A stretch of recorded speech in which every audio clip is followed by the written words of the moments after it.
Hello friends, വാക്ക് വിത്ത് നെഫിൻ്റെ ഏറ്റവും പുതിയ എപ്പിസോഡിലേക്ക് സ്വാഗതം. നമ്മൾ ഇന്ന് കൊണ്ടുവന്നിരിക്കുന്നത് ഹോണ്ടയുടെ പുതിയൊരു ലോഞ്ചാണ്. പുതിയതായിട്ട് ഹോണ്ട ലോഞ്ച് ചെയ്തിരിക്കുന്ന ഒരു ബൈക്കാണ് ഹോണ്ട CB350.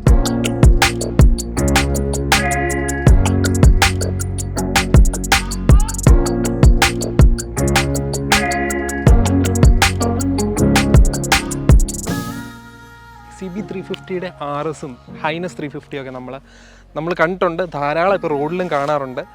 റോഡ് ഭരിച്ചിരുന്ന കുറേ ക്ലാസിക് ബൈക്സിന് തിരിച്ചടിയാക്കിക്കൊണ്ട് ഹോണ്ട ഈ ബൈക്സൊക്കെ ലോഞ്ച് ചെയ്തപ്പം എല്ലാവർക്കും അത് തിരിച്ചടി തന്നെ ആയിരുന്നു. എങ്കിലും ഇപ്പോൾ ഒരു കോമ്പറ്റീഷൻ ഒരു കുറവില്ല. കാരണം ഒരു സ്പോർട്സ് കാറ്റഗറി അല്ലെങ്കിൽ ഒരു റേസിംഗ് ബൈക്സ്, സ്പോർട്സ് ബൈക്സ് ആ ഒരു കാറ്റഗറിയിൽ നിന്ന് കൂടുതൽ ആളുകളും ഇത്തരം ബൈക്സിലേക്കാണ് ഇപ്പം മൂവ് ചെയ്യുന്നത്. ഇപ്പം നിലവിലുണ്ടായിരുന്ന നമ്മുടെ റോയൽ എൻഫീൽഡിൻ്റെ ബൈക്സ് വെച്ച് നോക്കുമ്പോൾ നമ്മുടെ ഹൈനസ് 350ക്ക് കുറച്ചുകൂടെ കോമ്പാക്റ്റ് ആയിട്ടാണ് അവർ ഹൈനസ് 350 അവതരിപ്പിച്ചത്. അതിൻ്റെ മഡ് ഫ്ലാപ്സ് ആണെങ്കിലും അതിൻ്റെ പല സൈഡിൽ നിന്നുള്ള ആംഗിൾ വ്യൂസ് ആണെങ്കിലും കുറച്ചുകൂടെ സ്മോൾ ബൈക്കായിട്ട് ഫീൽ ചെയ്യുന്നു എന്നുള്ള ചിലർക്കൊരു പരാതി ഉണ്ടായിരുന്നു.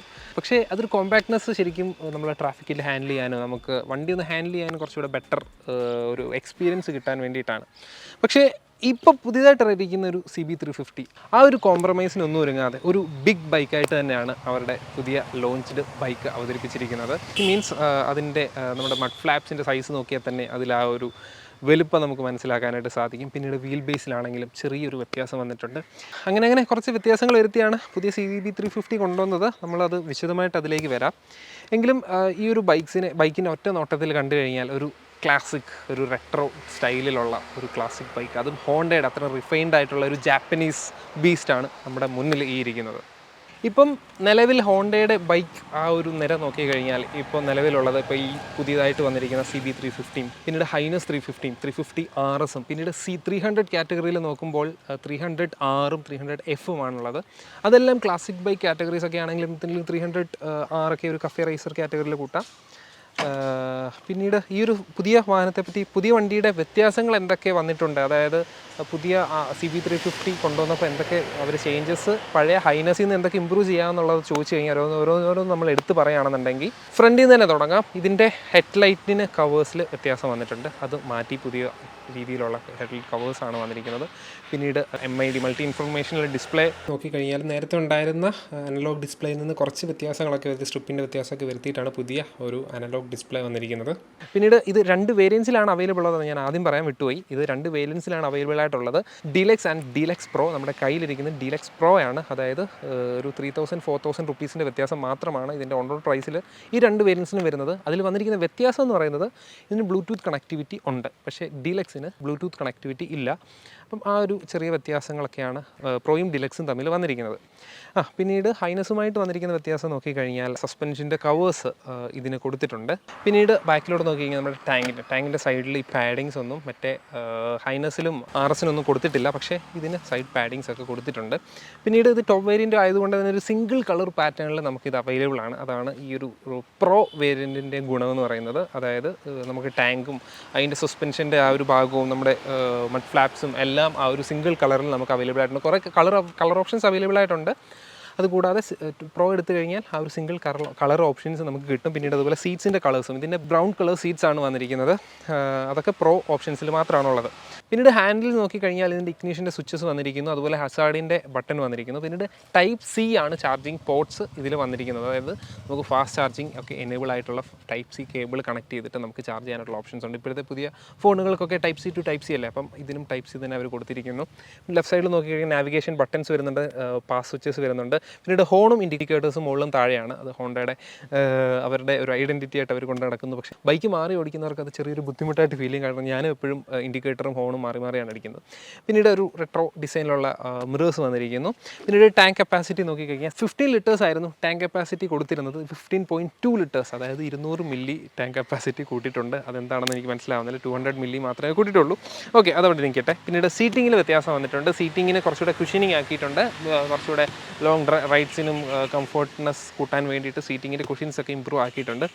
പിന്നീട് താഴോട്ട് നോക്കിക്കഴിഞ്ഞാൽ ഇതിൻ്റെ എക്സോസ്റ്റിൻ്റെ ആ ഒരു ഡിസൈനെ മൊത്തത്തിൽ മാറിയിട്ടുണ്ട്. നേരത്തെ ഉണ്ടായിരുന്ന ഹൈനസിൻ്റെ 350 ആർസിൻ്റെ ആ ഒരു ഡിസൈനിലല്ല, കുറച്ചുകൂടെ റെട്രോ ഫീൽ തോന്നിക്കാൻ വേണ്ടിയിട്ട് ആ ഒരു ടൈപ്പ് എക്സോസ്റ്റാണ് വന്നിരിക്കുന്നത്. എക്സോസ്റ്റ് നോട്ടും കുറച്ചുകൂടെ ബെറ്ററായിട്ട് എനിക്ക് ഫീൽ ചെയ്തു. നമ്മൾ റൈഡ് ചെയ്യുമ്പം അതിൻ്റെ എക്സ്പീരിയൻസ് അപ്പോൾ കാണിക്കും. ഇപ്പോൾ നമുക്ക് ജസ്റ്റ് അതിൻ്റെ എക്സോസ്റ്റ് നോട്ട് കേൾപ്പിക്കാൻ വേണ്ടി ജസ്റ്റ് ഒന്ന് സ്റ്റാർട്ട് ചെയ്ത് കേൾപ്പിക്കാം.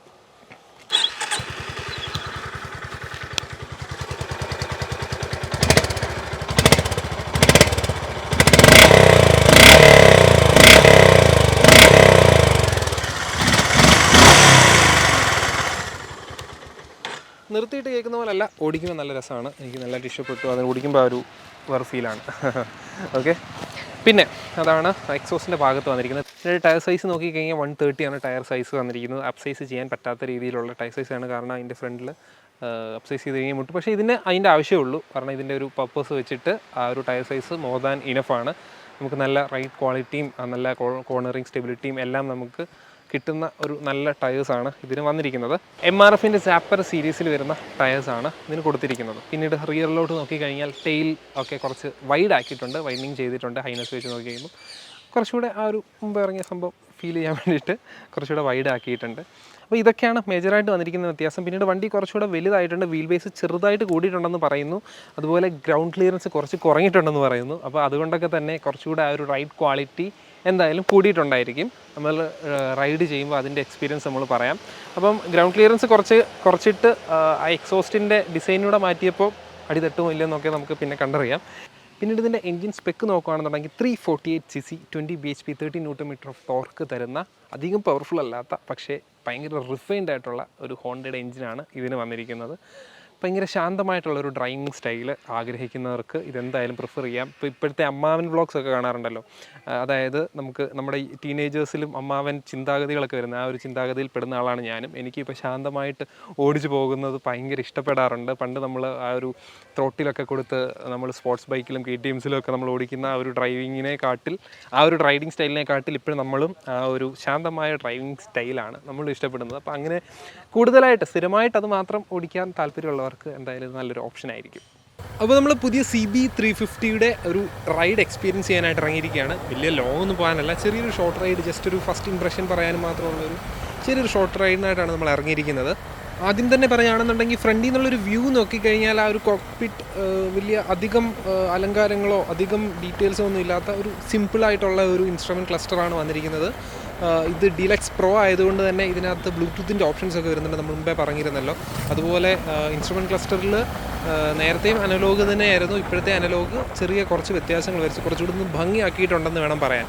ഹാൻഡിൽസൊക്കെ നല്ല വൈഡ് തന്നെയാണ്, നല്ലൊരു റൈഡിങ് സ്റ്റൈൽ ഓഫർ ചെയ്യുന്നതാണ് ഹോണ്ടയുടെ ബൈക്സൊക്കെ.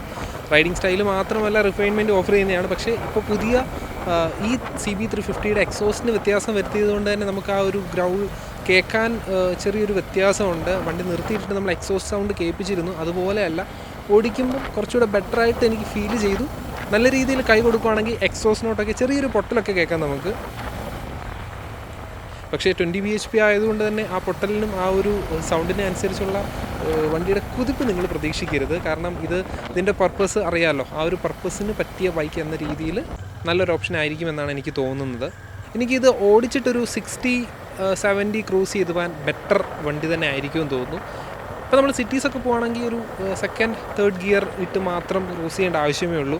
ബാക്കി ഗിയേഴ്സ് മുകളിലോട്ടുള്ള ഗിയേഴ്സ് ഒന്നും യൂസ് ചെയ്യേണ്ട ആവശ്യം വരില്ല. പിന്നീട് ഒരു 5th ഒക്കെ ഇട്ട് കഴിഞ്ഞാൽ ലോ എൻഡ് ടോർക്ക് അത്ര മെച്ചമാണ് എന്ന് എനിക്ക് ഫീൽ ചെയ്തില്ല. പിന്നെ ലെങ്തി ഗിയേഴ്സാണ് ഇതിന് വന്നിരിക്കുന്നത്. ഇപ്പോൾ എനിക്ക് ലോങ് ട്രൈ ചെയ്യാനുള്ളൊരു റോഡില്ല, അതുകൊണ്ട് തന്നെ ഒരു ടോപ്പ് ഗിയറിൽ ഒരു 80 ഓക്കെ ആയിരിക്കും എന്ന് തോന്നുന്നു. നമ്മൾ ജാവ SD ഒക്കെ യൂസ് ചെയ്യുമ്പം എക്സോസിൻ്റെ ആ ഒരു ഫീലില്ലേ, അതുപോലൊക്കെയാണ് ചെറുതായിട്ട് എനിക്ക് ഇടയ്ക്കൊക്കെ തോന്നുന്നത്. പിന്നീട് കംഫർട്ട് നോക്കിക്കഴിഞ്ഞാൽ സീറ്റിംഗ് പുതിയത് അവർ കൊണ്ടുവന്നിട്ടുണ്ട്. അത് നല്ല മെച്ചമായിട്ട് തന്നെ ഫീൽ ചെയ്യുന്നു. സീറ്റ് കുറച്ചുകൂടെ വൈഡൻഡ് ആയിട്ടുണ്ട്. വലിയ സീറ്റ്സാണ് വന്നിരിക്കുന്നത്, ക്യൂഷനിങ് സീറ്റ്സാണ് വന്നിരിക്കുന്നത്. അതിൻ്റെ മെച്ചം ഏതായാലും കിട്ടുന്നുണ്ട്. പിന്നെ ഈ സംഭവം, ഈ ഇൻഡിക്കേറ്റേഴ്സും ഹോണും ഉള്ള ആ ഒരു സ്വിച്ച് അങ്ങോട്ടും ഇങ്ങോട്ടും മാറ്റിയത് കൊണ്ട് അത് എപ്പോഴും ഹോണ്ട ബൈക്സ് ഉപയോഗിക്കുമ്പോൾ സ്ഥിരമായിട്ട് ഉപയോഗിക്കുന്നവർക്ക് പ്രശ്നമല്ല, അല്ലാത്തവർക്ക് ചെറിയൊരു ബുദ്ധിമുട്ട് ഫീൽ ചെയ്യും സ്വാഭാവികമായിട്ടും. അതങ്ങ് യൂസ്ഡ് ആയിക്കോളും കുറച്ച് കഴിയുമ്പം. ബാക്കി ബിൽഡ് ക്വാളിറ്റി വൈസ് നോക്കുകയാണെന്നുണ്ടെങ്കിൽ പ്രത്യേകിച്ച് പറയേണ്ട കാര്യമില്ലല്ലോ, അടിപൊളി തന്നെയാണ്. ഓരോ പാർട്സിൻ്റെ ഒരു ക്വാളിറ്റി അടിപൊളിയായിട്ട് അവർ ചെയ്തിട്ടുണ്ട്. പിന്നീട് ധാരാളം ആക്സസറീസ് ഇതിൽ ലോഡ് ചെയ്യാനായിട്ടുണ്ട്. നമുക്ക് ഈ വണ്ടി ഒന്ന് ആക്സസറീസൊക്കെ കയറ്റി പണിയെടുത്താൽ നമുക്ക് കണ്ടാൽ പോലും തിരിച്ചറിയില്ല, അതുപോലെ വേറൊരു വണ്ടിയാകും. ഈ വണ്ടിയുടെ ലോഞ്ച് ഇവൻറ്റിന് പോയപ്പം ആക്സസറീസ് ഫുള്ള് ലോഡ് ചെയ്തൊരു ബൈക്കായിരുന്നു അവർ അൺവീൽ ചെയ്യുന്നതിനകത്ത് വെച്ചിരുന്ന ഒരു ബൈക്ക്. പിന്നീട് കളർ ഓപ്ഷൻസും ധാരാളം അവൈലബിൾ ആയിട്ടുണ്ട്. അതിൻ്റെ ഡീറ്റെയിൽസ് എല്ലാം നിങ്ങൾക്ക് ഷോറൂം കോൺടാക്ട് ചെയ്താൽ നമുക്ക് അറിയാനായിട്ട് സാധിക്കും. അപ്പോൾ ഇതൊക്കെയാണ് നമുക്കൊരു ഫസ്റ്റ് ഇംപ്രഷനിൽ പറയാനുള്ളത്. ഒരു 60 to 70, 75, 80 മാക്സിമം ആ റേഞ്ചിലൊക്കെ ക്രൂസ് ചെയ്യാൻ ഇഷ്ടപ്പെടുന്ന ശാന്തമായൊരു റൈഡിങ് സ്റ്റൈൽ ഇഷ്ടപ്പെടുന്നവർക്ക് നല്ലൊരു ഓപ്ഷൻ തന്നെ ആയിരിക്കും ഇത് തോന്നുന്നു. പിന്നീട് ഹോണ്ടയുടെ വാറണ്ടി ഓപ്ഷൻസൊക്കെ കേട്ടപ്പോൾ ഞാൻ ഞെട്ടിപ്പോയി. റീസെൻ്റ്ലി അവർക്കൊരു ഓഫർ ഉണ്ടായിരുന്ന സമയത്ത് 10 ഇയേഴ്സ് ഒക്കെ ആയിരുന്നു ഇവർ വണ്ടികൾക്ക് വാറണ്ടി കൊടുത്തിരുന്നത്. അത് കേട്ട 10 വർഷമൊക്കെ ഒരു വണ്ടിക്ക് വാറണ്ടി കൊടുക്കുക എന്ന് പറഞ്ഞാൽ എന്താല്ലേ, അവർക്ക് അത്ര വിശ്വാസം ഉണ്ടല്ലേ അവരുടെ വണ്ടിയുമായിട്ട്. ആണ്, ഹോണ്ടയാണ്, അതുകൊണ്ട് അവർക്ക് അത്ര റിലയബിലിറ്റി അവർക്ക് ഓഫർ ചെയ്യാൻ പറ്റുന്നുണ്ട്, അതുകൊണ്ട് വാറണ്ടി കൊടുക്കാൻ പറ്റും. 10 ഇയേഴ്സ് ഓഫർ ഇപ്പോൾ ഇല്ല, അത് ഇടയ്ക്ക് വന്നിരുന്നതാണ്. ഇപ്പോൾ വേറെ വാറണ്ടി ഓപ്ഷൻസ് ഒക്കെ ഉണ്ട്, അത് നിങ്ങൾ അവരുമായിട്ട് കോൺടാക്ട് ചെയ്താൽ മതിയാവും. അപ്പോൾ ഇതൊക്കെയാണ് നമുക്ക് പറയാനായിട്ടുണ്ടായിരുന്നത്. അപ്പോൾ നമുക്കിനി കൺക്ലൂഡ് ചെയ്യാം. പിന്നെ വണ്ടി മൊത്തത്തിൽ നോക്കിക്കഴിഞ്ഞാൽ ഒരു ക്ലാസിക് ബൈക്ക് തന്നെയാണ്, ഹോണ്ടയുടെ ബൈക്കാണ്. One of the most refined bikes ഉണ്ടാക്കുന്ന ഹോണ്ടയുടെ ബൈക്കാണ് ഈ ഒരു CB350 എന്ന് പറയുന്നത്.